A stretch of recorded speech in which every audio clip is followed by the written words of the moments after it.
Vamos hoje ao jogo de número 5, tá bom? A carne versus o espírito. E nós leremos aí a partir do versículo 16. A palavra de Deus diz assim: mas eu afirmo, andai pelo espírito, e nunca satisfareis os desejos da carne. A partir de agora os irmãos leem os ímpares e eu leio os pares. Com os irmãos.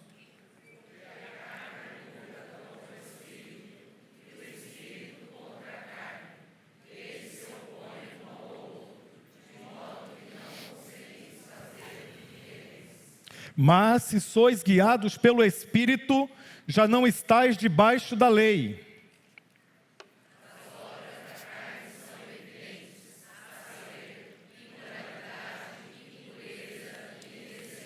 Idolatria e feitiçaria, inimizades, rivalidades e ciúmes, ira, ambição egoísta, discórdias, partidarismo,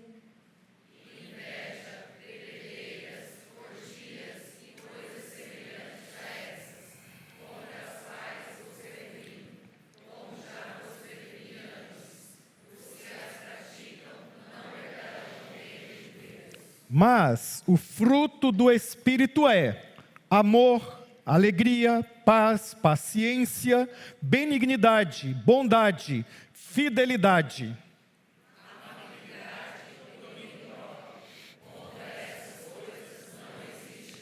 Os que são de Cristo Jesus crucificaram a carne juntamente com suas paixões e desejos.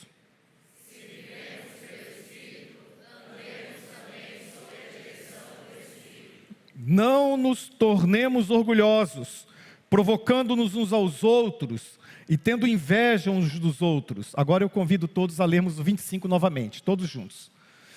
Se vivemos pelo Espírito, andemos também sob a direção do Espírito. Até aqui. Irmãos, história das Copas, 1950, dia 16 de julho, final entre o Brasil e o Uruguai. Todos apontavam o Brasil como a seleção favorita. E todos, na verdade, já comemoravam que o Brasil seria campeão da Copa de 50. Mas, embora todos estivessem convencidos e os jogadores, até certo ponto de nariz empinado, acreditando que aquela já estava ganha, aconteceu algo muito, muito esquisito. Os jogadores começaram a se retrair e o Uruguai virou. E o jogo terminou em 2-1. Os jornalistas do mundo inteiro começaram a noticiar aquele evento como Maracanazo. E mais à frente disseram, é o fantasma do Maracanazo, ou o fantasma do Maracanã. Ou como os irmãos uruguaios gostam de dizer até os dias de hoje, alguns daquela época, ou herdeiros daquela época, El Fantasma de 50. E quando você lê a história das Copas, você percebe que este, entre aspas, fantasma persistiu até a Copa de 70. Porque em 70 houve um jogo que o Brasil ganhou.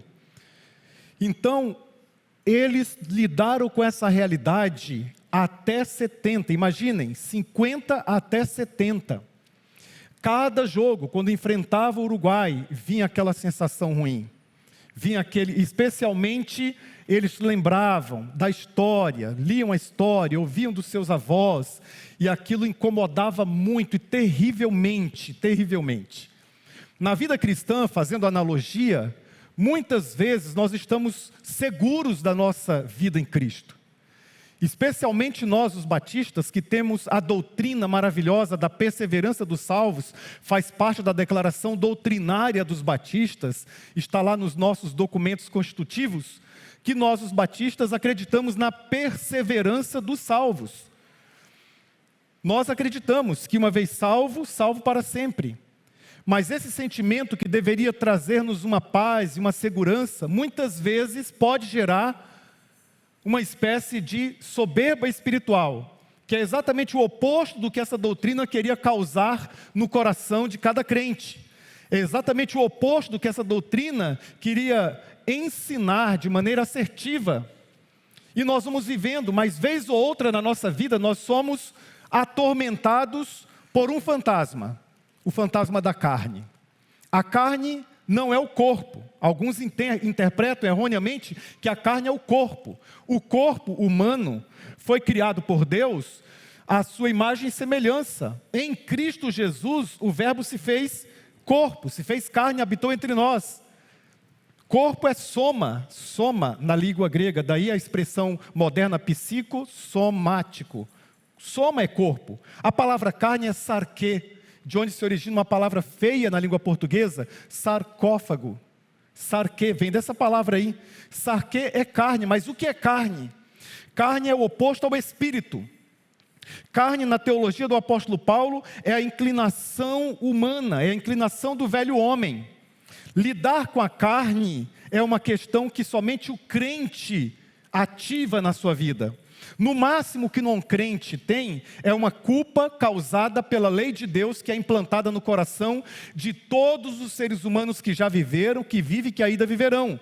Está lá na carta de Paulo aos Romanos, capítulo 2, versículo 15, que Deus pegou a sua lei e cravou e implantou-a dentro do coração humano, de modo que funciona como um balizador, ora diz que está certo, ora diz que está errado. Está em Romanos capítulo 2, versículo 15, então todo ser humano lida com essa lei interna, com essa lei implantada, mas somente aquele que nasceu de novo, aquele que entregou sua vida a Jesus, tem ativado o Espírito. Isso está em Efésios capítulo 2, versículo 1, nós somos vivificados no Espírito, e o Espírito começa a fazer esse embate, na nossa linguagem, na nossa analogia, esse jogo, contra a nossa carne, é carne versus Espírito, e a batalha é dura, e o contexto é duro.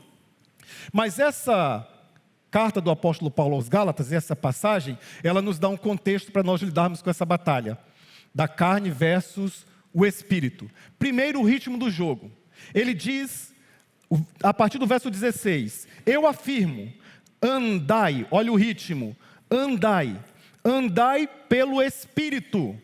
Andai é uma coisa constante, não é andar e parar. Um passo à frente, dois atrás. Não é sentar e ficar de braços cruzados esperando que Deus transforme o seu coração e que Deus faça algo. É uma parceria. O termo grego usado em 1 Coríntios capítulo 3, uma outra passagem, é sinergia. Sinergia, sine, junto. Energia, operação, trabalho, trabalhar junto. É um trabalho em equipe. O Senhor é o treinador. Nós somos o time de Deus, Ele está trabalhando na nossa vida, Ele está trabalhando e nós estamos cooperando, trabalhando junto com Ele, mas o ritmo é andar, e nunca satisfareis os desejos da carne. Verso 17, porque a carne luta contra o Espírito, nós sabemos muito bem, e o Espírito contra a carne, eles se opõem um ao outro, de modo que não conseguis fazer o que quereis, ou seja, você quer fazer o bem, mas acaba fazendo mal. Você não quer tratar outra pessoa com aspereza, mas acaba tratando com aspereza.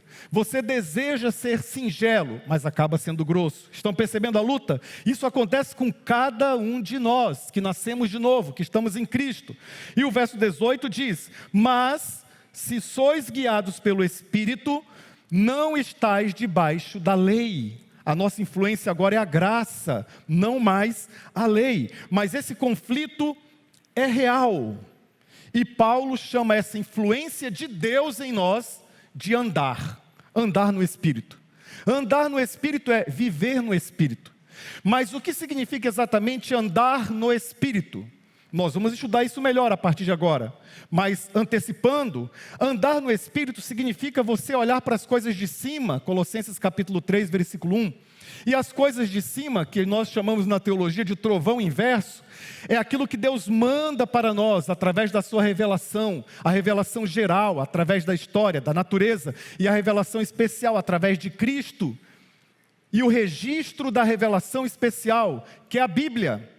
Ler a Bíblia é uma maneira de andar no Espírito, cantar é outra maneira de andar no Espírito, visitar pessoas que estão enfermas é outra maneira de andar no Espírito, jejuar, outra, confissão para cristãos mais maduros, outra, participar do culto semanalmente, outra maneira de viver, de andar no Espírito. As disciplinas espirituais, que é chamado no grego bíblico de ginásio, que pode ser traduzido por disciplina ou por treinamento, é o que fazemos aqui. O que é que nós fazemos todos os domingos, pelo menos, nesta comunidade de fé? Nós estamos treinando. O crente que tenta, não consegue, mas o crente que treina, dá conta, ele consegue. Porque você está treinando. Esse é o ginásio de Deus, é o treinamento de Deus para você e para mim, mas o ritmo é andar. O nosso problema é que nós andamos um pouco, angariamos algumas bênçãos e vamos para o banco de reserva. Não participamos do jogo. Eu quero dizer para você nesta manhã algo surpreendente. No time de Deus não há banco de reserva.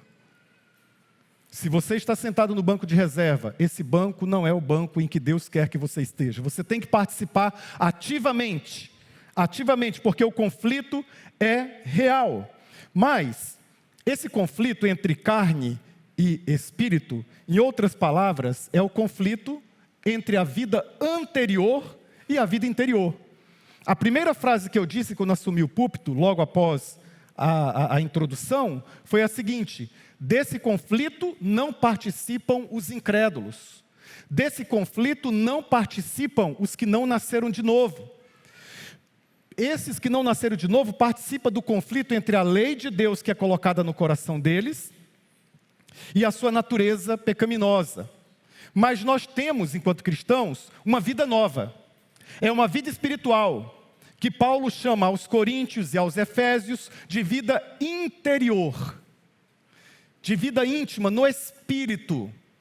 1 Coríntios capítulo 2, a partir do versículo 10, diz que essa vida no Espírito, ela recebe o mergulho do Espírito de Deus, ele conversa com o nosso Espírito, e o nosso Espírito conversa com o Espírito de Deus, e eles se entendem. É a vida que Jesus diz: a carne é fraca, mas o Espírito está pronto. É a vida da qual a Bíblia também nos ensina, através da teologia do apóstolo Paulo, que essa vida ela discerne todas as coisas e ela vai nos dando uma concepção espiritual, vai nos dando uma cosmovisão cristã, vai formando um caráter em nós, e esse caráter é de Cristo. Ela também é chamada de a mente de Cristo. Nós temos esta vida interior, e essa vida não é o nosso lado bom. Quem pensa assim, não está pensando de acordo com o Evangelho. Paulo disse: uma coisa eu encontrei, uma coisa eu achei, bem algum encontrei na minha carne. Não há bem algum, tudo que há de bom em você, Tiago capítulo 1, versículo 17, diz que veio de Deus. Não é você, veio de Deus. É a sua nova natureza. João nos diz no capítulo 3, que tudo que o homem recebe vem de Deus. Nada vem de nós mesmos, nada vem da nossa inteligência, nada vem do nosso intelecto, nada vem das nossas capacidades. Este é o absurdo do Evangelho. É por isso que há muita rebeldia em relação ao Evangelho, porque o homem quer ser alguma coisa, o homem quer ter razão, e o Evangelho é um espírito criado à imagem e semelhança de Deus, olhando para o Senhor e dizendo: tu tens a razão. Por isso Paulo diz: seja todo homem mentiroso e Cristo verdadeiro. Cristo não é apenas verdadeiro. Ele disse em João capítulo 14, versículo 6, eu sou o caminho, a verdade e a vida, e ninguém vem ao Pai a não ser por mim. Então nós temos uma vida interior, mas nós temos uma vida anterior também. Temos. Todos nós aqui, inclusive esse que prega a palavra nesse momento, tem uma vida anterior. E é eis alguma coisa. E por favor, nós não vamos começar a nos intitular aqui quem é eis alguma coisa, senão eu deveria ser o primeiro. Mas todos nós somos eis alguma coisa. Eis alguma coisa. Uma menina, na minha adolescência na fé, o jornal da cidade fez uma entrevista com vários jovens da igreja do Bosque, na qual eu participava, e perguntaram para essa menina: o que mudou depois que Jesus entrou na sua vida? Ela disse: nada. Não mudou nada. Em outras palavras, a próxima linha deveria ser assim: então não recebeu o verdadeiro evangelho, porque o verdadeiro evangelho muda até o religioso. Muda, e muda de verdade. E porque muda, nós temos uma vida anterior. E essa vida anterior é colocada pelo apóstolo Paulo a partir do versículo 19. Ela é chamada de as obras da carne. As obras da carne são evidentes, a saber, imoralidade, impureza, indecência, e vai até o 21. Ou seja, ele faz uma escalação da vida anterior. Ele escala o time da vida anterior aqui, e eu listei para nós não nos perdermos. E se você observar bem, essa escalação, ela está dividida em 3 tipos de pecaminosidade humana. São 3 tipos de pecados: os de ordem sexual, os de ordem religiosa e os de ordem relacional. Vamos ver cada um deles. Os de ordem sexual, ele coloca imoralidade e impureza. Isto é, sexo antes do casamento ou fora do casamento. Ele usa a palavra porneia para falar de imoralidade, que é traduzido. A palavra porneia deu origem à palavra pornografia. Porneia, na Bíblia, no Novo Testamento, é tudo aquilo que tem a ver com distância ou distorção do plano original de Deus. São pecados de natureza sexual, mas o time está escalado. E alguns de nós são afetados por isso. E hoje, pesquisas atuais apontam que 70% dos adultos homens e 60% das mulheres adultas já consumiram, consomem ou ainda consomem material de cunho sexual, na visão da Bíblia, cunho sexual ilícito. É uma luta complicadíssima, é uma luta terrível, é um jogo duro. E aí ele vai falar dos pecados de natureza religiosa.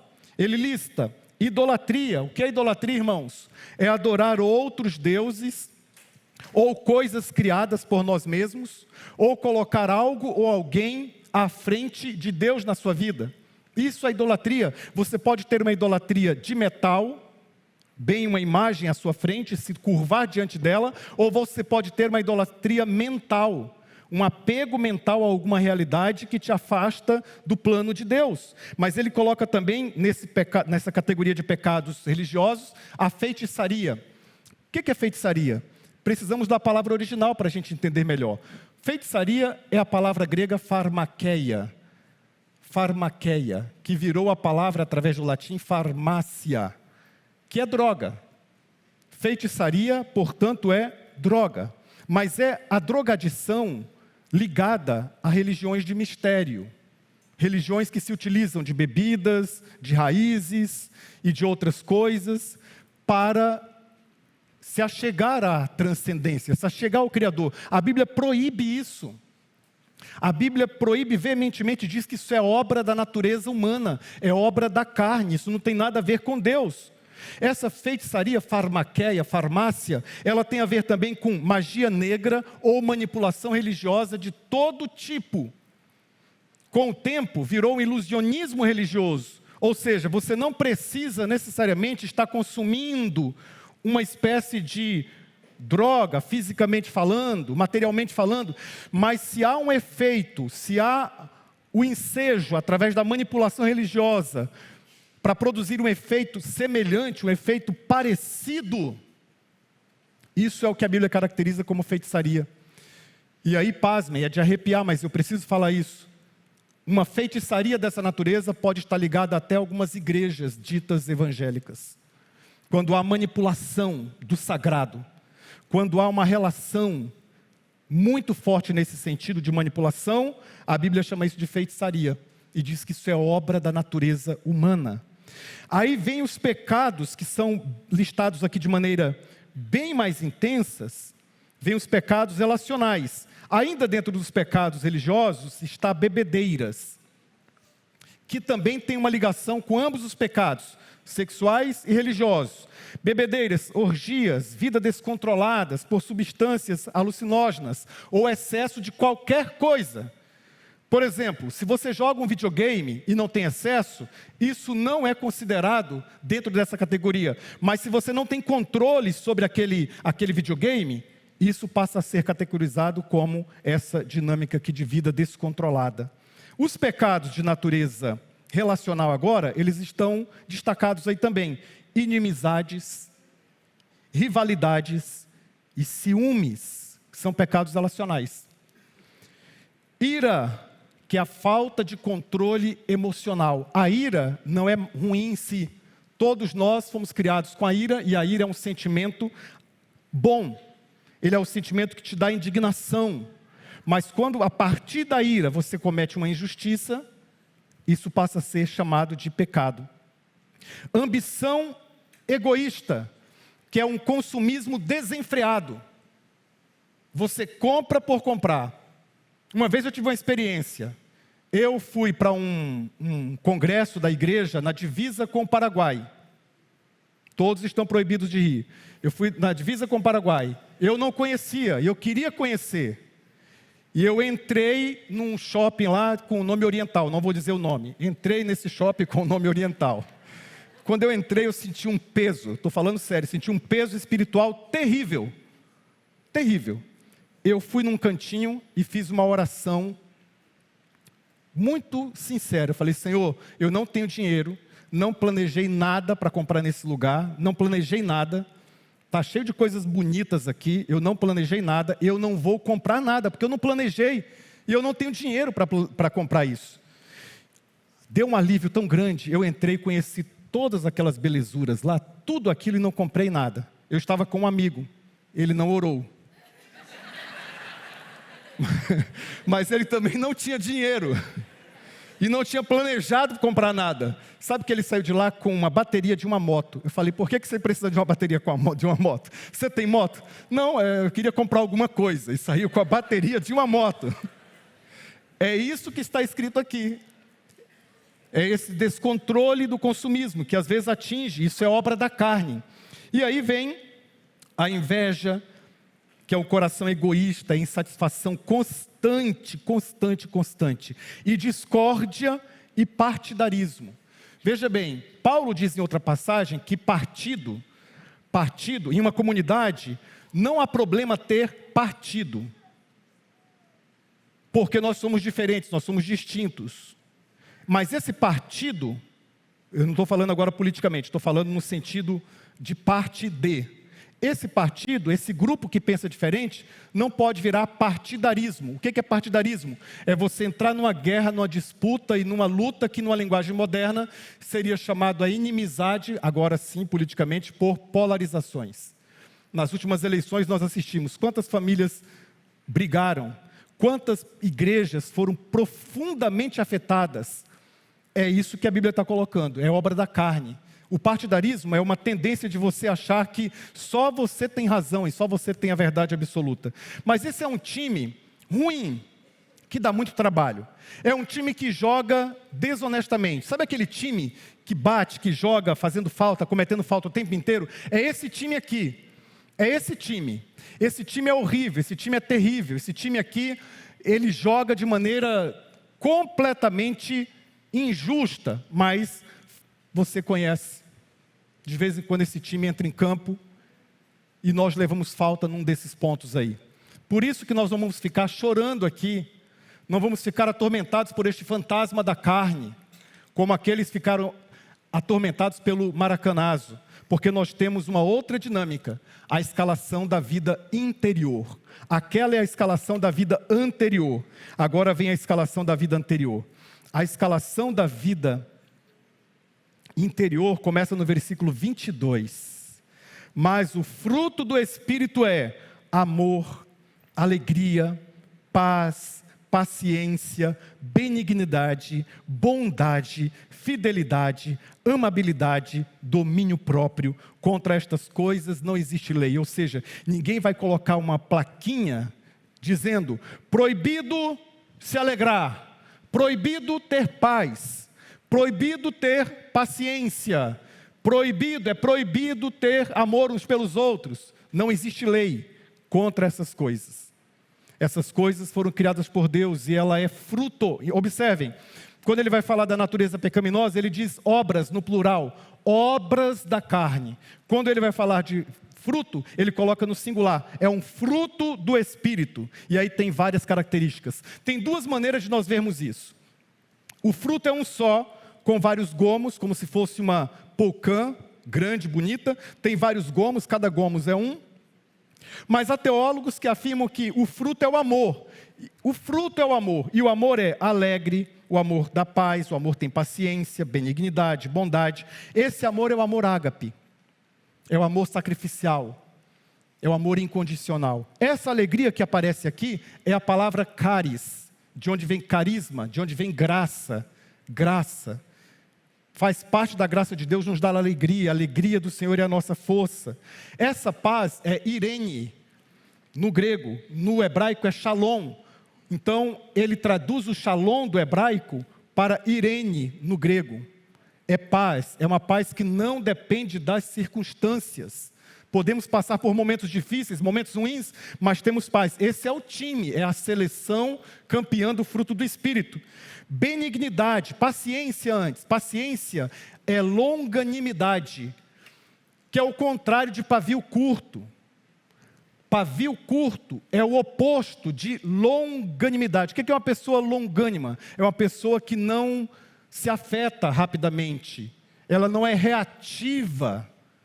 Ela participa de algo que o Espírito está fazendo e isso afeta positivamente a vida de outras pessoas. Benignidade é o bem que se espalha. Assim como maligno é o mal que se espalha, benignidade é o bem que afeta positivamente a vida de outras pessoas. Bondade, fidelidade a Deus e ao próximo. Amabilidade. Paulo vai dizer em Filipenses capítulo 5, versículo 5, seja a amabilidade de vocês conhecida de todos. Todos devem conhecer a nossa amabilidade. Todo cristão deveria ser como aquela pessoa que está entrando em campo para mostrar a sua amabilidade. Um marido amável, uma esposa amável, pais amáveis, filhos amáveis. Esse é o ideal de Deus, mas quantas vezes nós levamos falta, cartão amarelo e cartão vermelho nessa área aqui? Muitas vezes. Depois nós vamos explicar como é que se vence tudo isso. Domínio próprio. Eu listei aqui para nós a versão do Eugene Peterson, a mensagem. Como é que ele traduziu livremente esse texto? Ficou lindo, eu quero ler para vocês. Ele começa assim: mas vamos falar a verdade. O que acontece quando vivemos no caminho de Deus? Eu pergunto novamente, o que acontece quando vivemos no caminho de Deus? Deus faz surgir dons em nós. Sim, como frutas que nascem num pomar. Afeição pelos outros, amor, uma vida cheia de exuberância, serenidade, disposição de comemorar a vida, um senso de compaixão no íntimo, convicção de que há algo sagrado em toda a criação e também nas pessoas. Nós nos entregamos de coração ao compromisso que importa, sem precisar forçar a barra, e nos tornamos capazes de organizar e direcionar sabiamente a nossa vida e as nossas habilidades. E antes que nós fiquemos frustrados, isso não depende só de nós, porque há o melhor esquema tático e o melhor técnico à nossa disposição. É o que vai nos ensinar os versos 24 e 26, estamos chegando no final, que dizem assim os versos: os que são de Cristo Jesus crucificaram a carne juntamente com suas paixões e desejos. Opa, aconteceu algo absoluto aqui. Os que são de Cristo Jesus, os que se converteram, os que entregaram a Ele a vida, os que fizeram a oração da confissão pública, genuína, os que se arrependeram e depositaram confiança e fé nele, fizeram algo. Ou foram, aqui é passivo, na língua original, eles foram submetidos a algo. Não é que eles mesmos fizeram em si mesmos, eles foram submetidos a algo radical, a algo profundamente crucial, para usar a palavra do texto. Eles foram crucificados. E você tem que considerar que você é crucificado. Isso não te diz respeito mais, é o que o apóstolo Paulo quer que você pense. Quando você olha para o time da carne, você sente vontade de ir lá, de visitar, e às vezes até você entra na onda desse time, na provocação desse time, mas você rapidamente volta, porque você faz parte de outra escalação, e você crucificou a sua carne. E o verso 25, melhor dizendo, diz: se vivemos pelo Espírito, andemos também sob a direção do Espírito. Ou seja, é o esquema tático e o melhor técnico. O esquema tático é: crucifica o quanto antes. Isso tem a ver com vontade. Mas eu não dou conta. Sim, você não vai dar conta. Mas você se apresenta a Deus em oração. Como Lutero, que muitas vezes tentava, ele disse certa vez assim: eu achava que o velho homem ia morrer no meu batismo. Eu tinha certeza que quando eu me batizasse, o velho homem iria morrer. Mas o miserável sabe nadar. Ele não morreu. Você precisa mortificá-lo todos os dias. Este é o processo de crucificação da sua carne. Parece que vai arrancar algo de você, e vai arrancar algo de você, mas você aguenta firme em Deus, porque aquilo com o tempo vai minimizando os efeitos, vai te dando poder espiritual. Nós devemos viver pelo Espírito. Agora, para concluir, o que acontece no último versículo aqui? Acontece o entrosamento do time de Deus. Agora todos nós participamos. O verso 26 diz: não nos tornamos orgulhosos, provocando-nos uns aos outros e tendo inveja uns dos outros. É muito bonito nós encontrarmos pessoas que estão acima de nós na dinâmica espiritual. Eu tenho alguns amigos que são lindos espiritualmente falando. Lindos, lindos, lindos. Alguns deles já nos visitaram aqui, outros não. Pessoas que eu olho e que me dá esperança, porque eles estão vivendo isso aqui no limite que nós colocamos aqui. Pessoas amáveis. Eu cheguei para um deles certa vez brincando, eu falei assim, eu dei um beliscão no braço dele, e ele disse: o que foi? Eu falei assim: eu estou vendo se você é real mesmo. Porque era muito de Deus, havia um brilho. Mas eu não posso me comparar, é o que o texto está dizendo. A nossa comparação é com Cristo. Você pode se inspirar, mas se você se comparar, você corre dois riscos. Se você se sentir melhor por alguma razão, você vai se sentir orgulhoso, como o texto diz. Soberbo. Poxa vida, eu não sou ainda um campeão, mas eu estou aqui no caminho.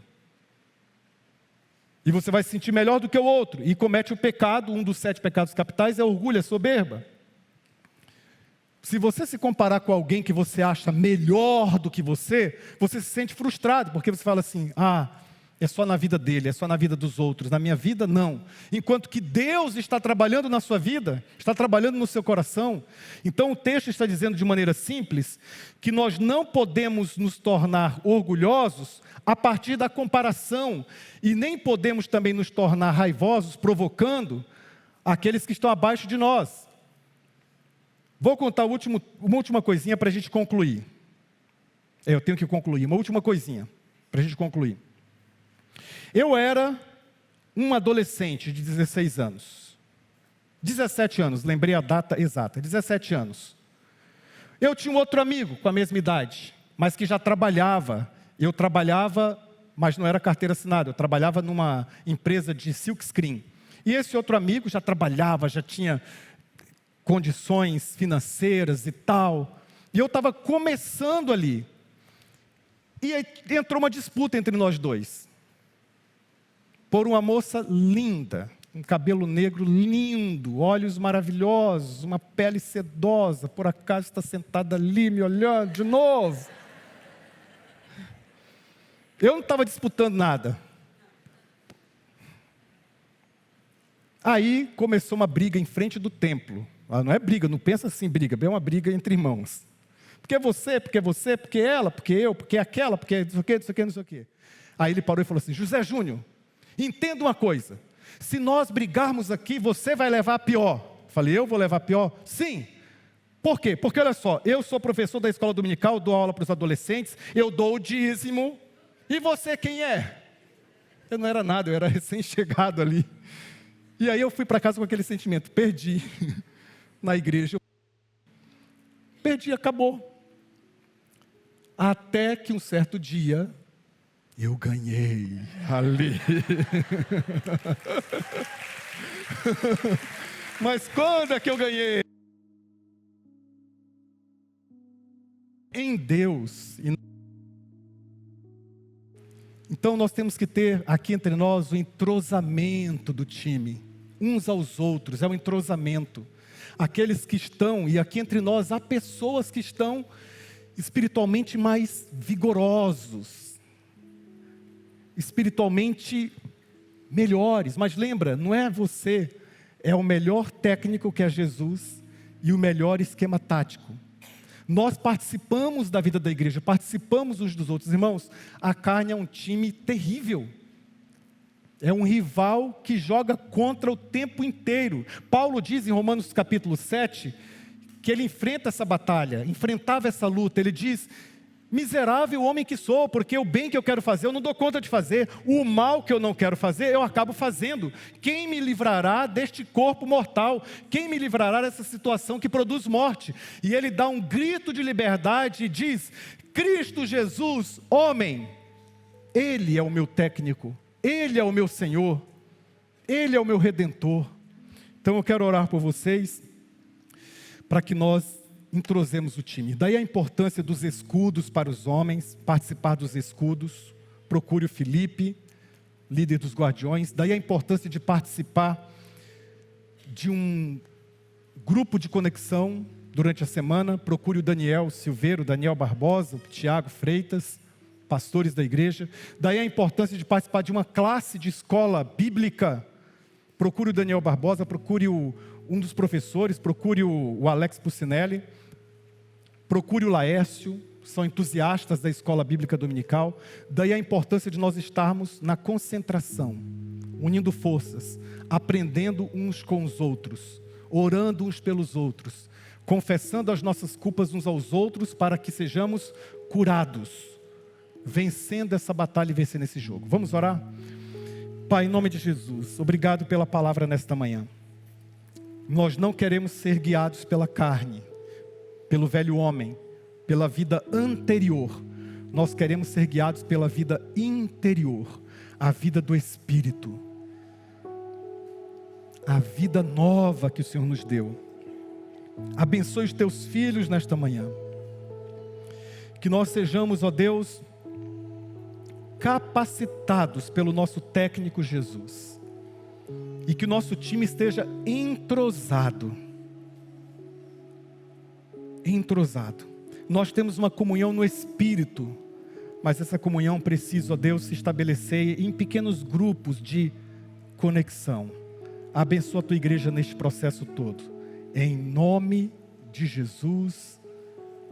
Amém. Amém. Glória a Deus.